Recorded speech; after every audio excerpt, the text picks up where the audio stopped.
Eu nunca imaginei ter que sentar em uma cadeira e explicar o que o meu filho merece viver. O Cauã tem 19 anos. Ele ainda não construiu tudo o que sonhou, ele ainda não realizou suas coisas. Mas de repente a vida dele passou a depender de decisões, de pedidos, de advogados, de negativas. Enquanto tudo isso, meu filho piorava um pouco a cada dia. E é tão ruim não depender mais da gente. Como mãe, eu não estava pedindo um privilégio, eu não estava pedindo algo inalcançável. Eu só estava pedindo que salvassem o meu filho.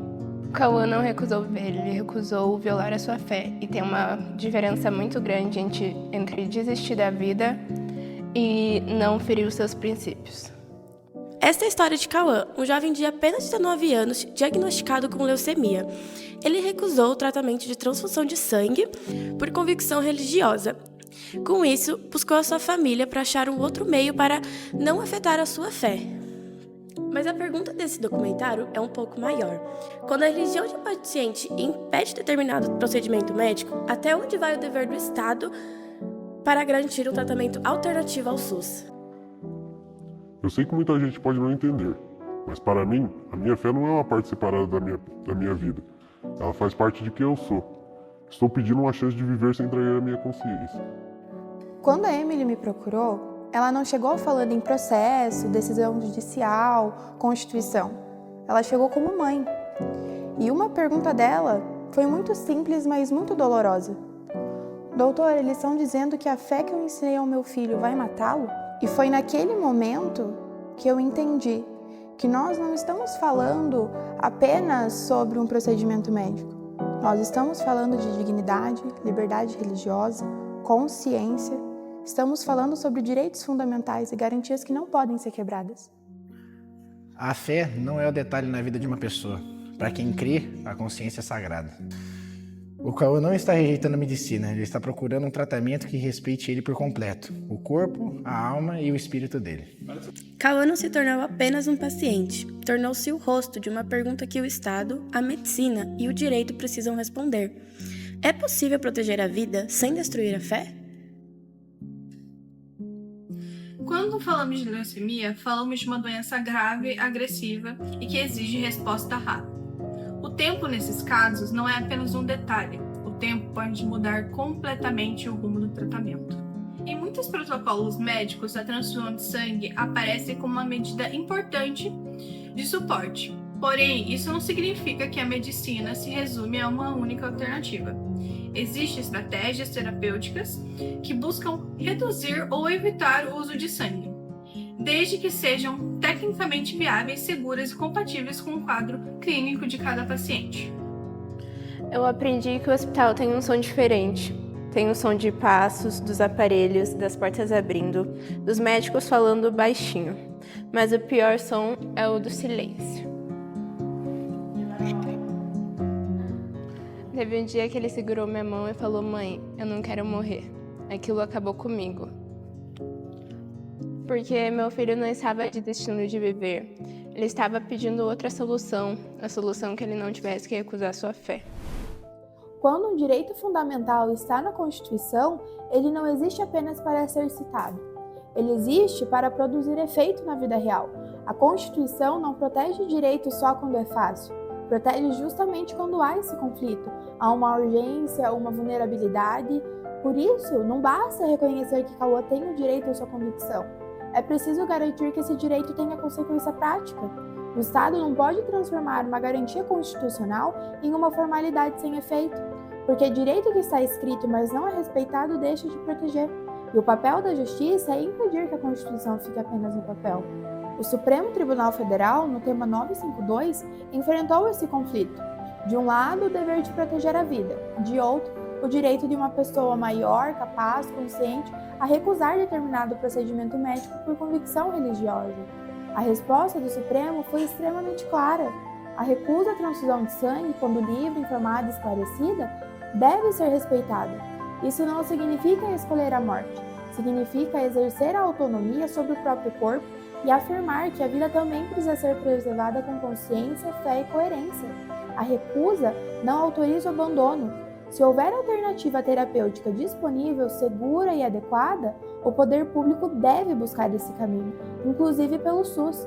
É preciso reconhecer que o cuidado médico também precisa respeitar a pessoa que existe por trás do diagnóstico. É impossível ouvir a história de Cauã sem se sensibilizar, Malu. Estamos falando de um jovem de 19 anos, de uma família angustiada e de uma doença grave. O Estado ele não ignora essa dor. Mas também é preciso compreender que o Sistema Único de Saúde atende milhões de pessoas.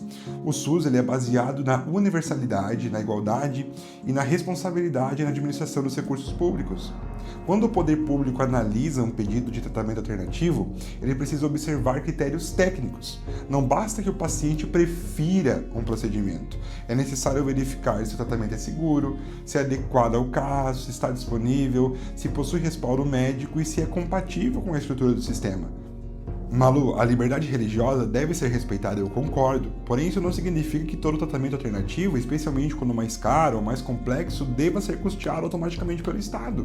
O dever público ele existe, mas ele precisa ser equilibrado com a viabilidade médica, disponibilidade do procedimento, responsabilidade com os demais pacientes que também estão lá aguardando atendimento.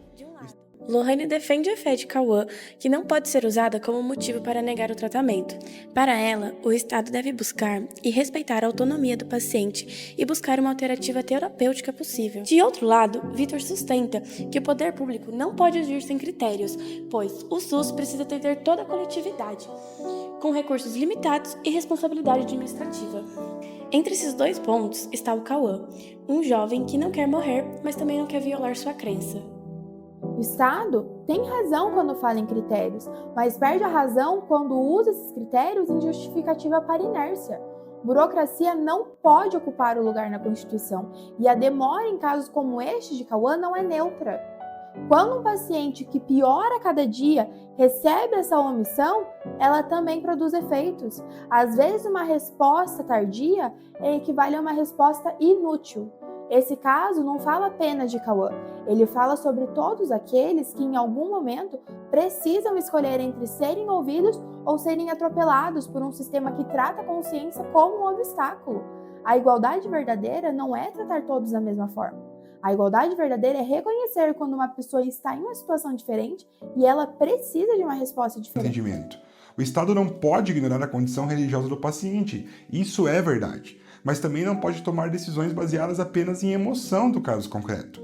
A política pública de saúde ela precisa ser organizada com critérios objetivos. Caso contrário, corre-se o risco de criar desigualdade entre os próprios pacientes do SUS que estão ali aguardando.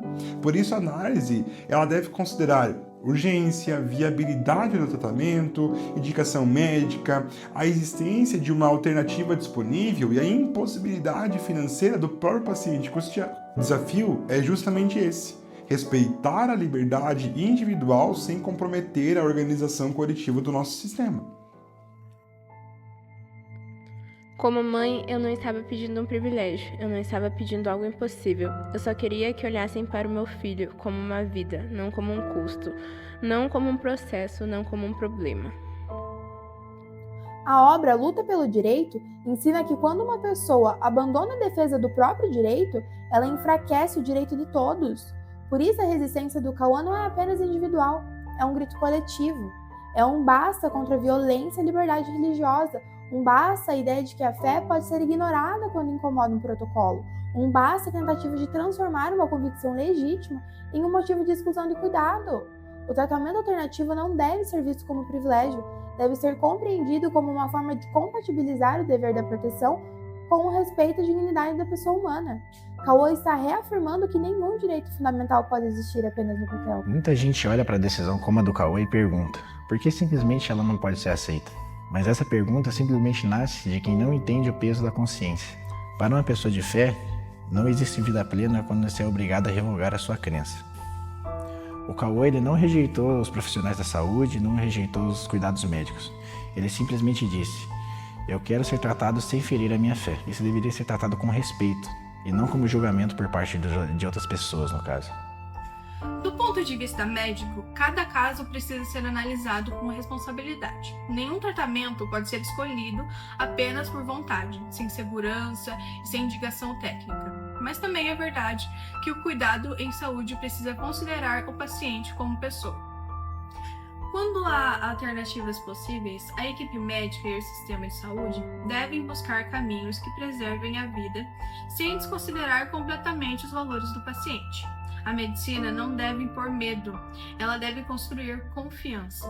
Eu tenho medo, acho que todo mundo teria. Mas eu também tenho fé. E é a minha fé que me faz querer viver.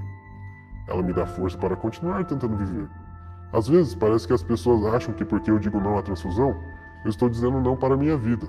Mas não é isso. Eu estou dizendo sim para a minha vida. Só que uma vida em que eu consigo viver com a paz de Deus e comigo mesmo. Saúde não é apenas um protocolo, é o cuidado com a pessoa. O Estado precisa agir com responsabilidade, mas também com sensibilidade. A fé, na verdade, ela não pode ser tratada como obstáculo à dignidade. O direito existe para proteger pessoas, principalmente quando elas estão vulneráveis. Eu só quero que meu filho tenha uma chance. Eu só quero viver, só isso. Viver sem abandonar a minha fé. Cauã representa mais do que um caso médico. Representa uma pergunta que atravessa a Constituição, os hospitais, os tribunais e as famílias. Até onde o Estado está disposto a ir para proteger uma vida sem apagar a identidade que precisa ser salva? Entre a fé e o SUS, não deveria existir abandono, deveria existir resposta, deveria existir equilíbrio, deveria existir humanidade.